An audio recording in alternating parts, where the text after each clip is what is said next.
تمام خیابون رینگ شهر وین به خاطر این تظاهرات بسته شده.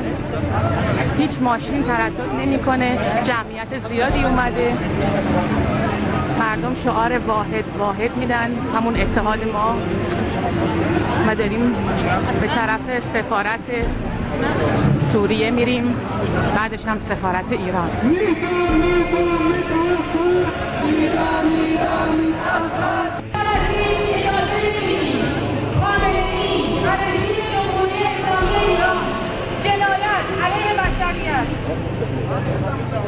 جنایت علیه بشریت نه تنها در ایران بلکه در سوریه هم انجام دهد.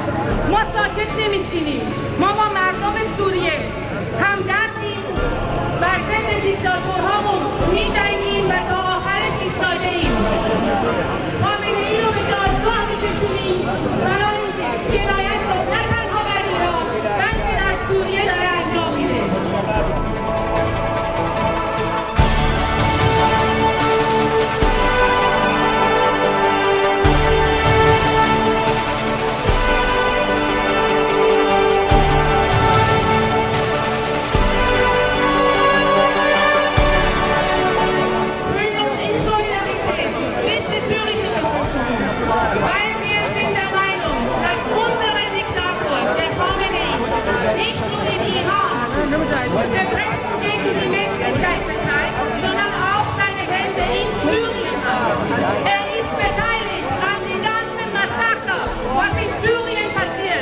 Khamenei's Regime ist dafür verantwortlich und er soll für Gericht gebracht werden.